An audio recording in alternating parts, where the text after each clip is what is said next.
Je m'appelle Susanna Dörhage et j'ai fondé en 2016 avec d'autres journalistes l'association Lumière sur l'info. Et en fait, nous allons dans des classes de collège et lycée pour apprendre aux jeunes de distinguer le vrai du faux, en fait, de repérer des fausses nouvelles et de ne plus se faire avoir. Et pour faire ça, nous partons toujours des informations qui sont réellement intéressantes pour les jeunes. Donc nous avons un petit peu d'expertise pour savoir dans quel monde médiatique évoluent les ados.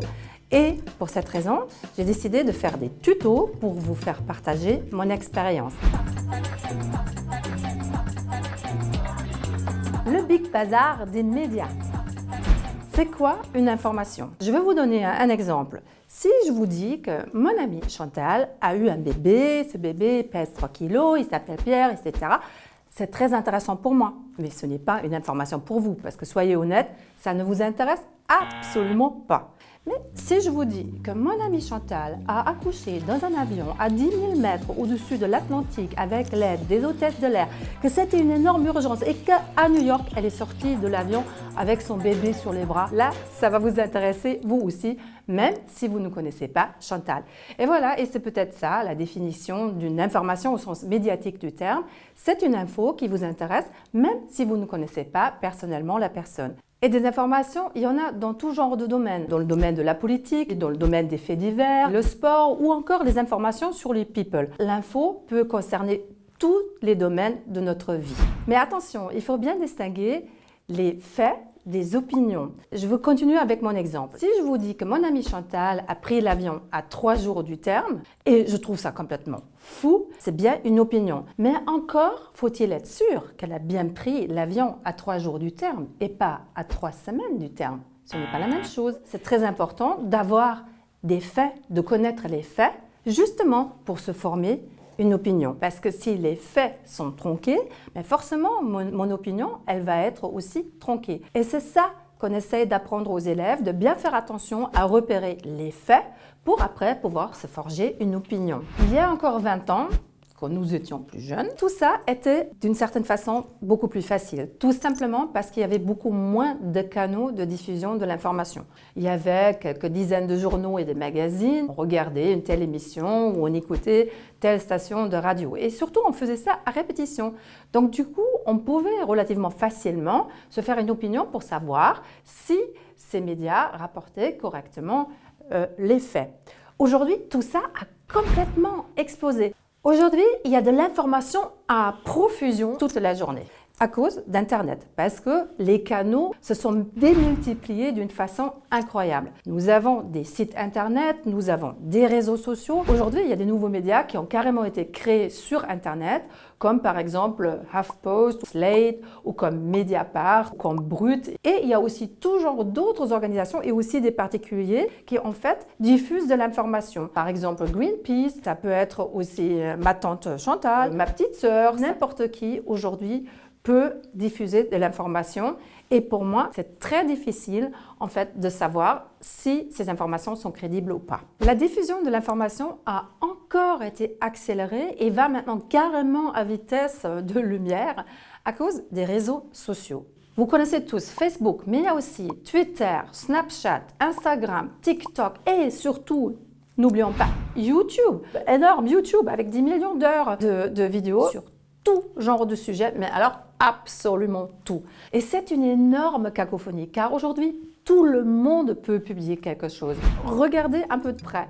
Vous allez avoir des journalistes tout à fait classiques dans des publications comme par exemple Le Monde ou Le Figaro sur les réseaux sociaux.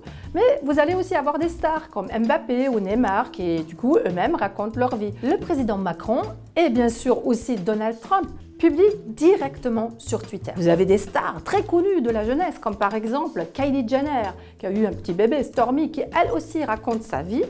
Et puis vous avez aussi Tata Chantal, qui est en train de raconter qu'elle a fait un gâteau ce dimanche. Nous sommes face à tout ça et nous ne savons absolument pas voir tout de suite comme ça si quelque chose est vrai ou faux. Donc il faut trouver d'autres moyens pour vérifier l'information. Et c'est pareil pour notre jeunesse. En fait, ces informations sont de qualité tout à fait variable, car je peux écrire un texte bourré de fautes ou avec des âneries dedans, ou même les deux, et puis je prends 50 €, je fais un petit sponsoring, et puis il sera vu par un maximum de personnes. Donc, il n'y a pas de filtre en fait. Il n'y a personne qui va relire, qui va même me dire ce qu'il pense de ce que j'ai fabriqué. Je peux en fait émettre les messages de façon complètement brute.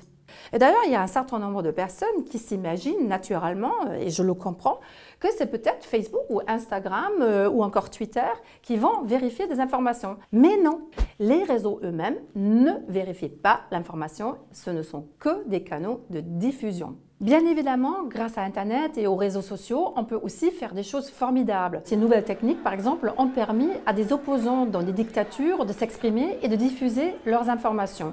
Je pense par exemple aux dissidents chinois, aussi à certains opposants à Poutine par exemple, et aussi au printemps arabe, car ce mouvement n'aurait peut-être pas pu avoir lieu sans les réseaux sociaux.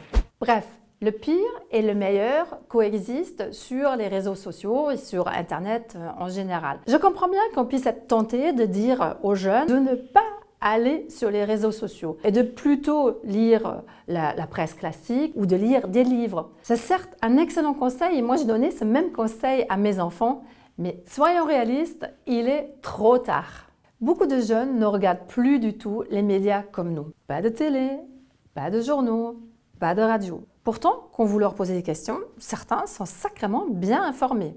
Bon, d'autres nagent un peu dans un grand chaos de vrai et de faux, mais par contre, on ne peut pas dire qu'ils n'aient pas reçu d'informations. Alors, comment faire maintenant pour les aider, pour démêler le vrai du faux? En fait, il n'y a pas d'autre choix que d'aller dans leur monde et de découvrir ce qu'eux regardent.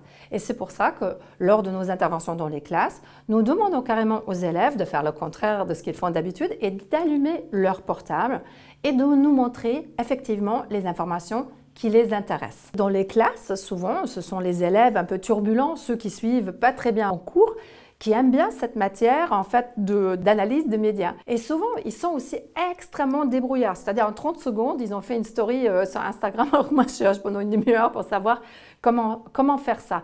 Par contre, ils ne savent pas en fait analyser ou repérer le vrai du faux.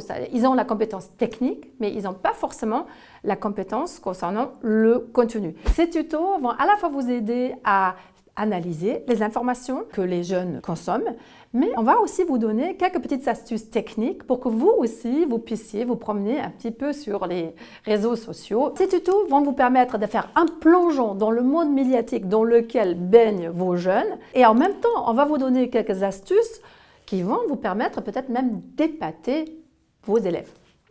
Peut-être que vous allez être amené à faire vous-même votre première petite story. Alors, s'il vous plaît, mettez des commentaires, dites-nous ce que vous souhaitez, ce qu'on aborde comme thème. Partagez aussi vos expériences, dites-nous comment ça se passe en classe. Vos retours sont vraiment les plus que bienvenus. Et puis, n'oubliez pas, bien sûr, de liker. Abonnez-vous, bien sûr. Salut, à bientôt.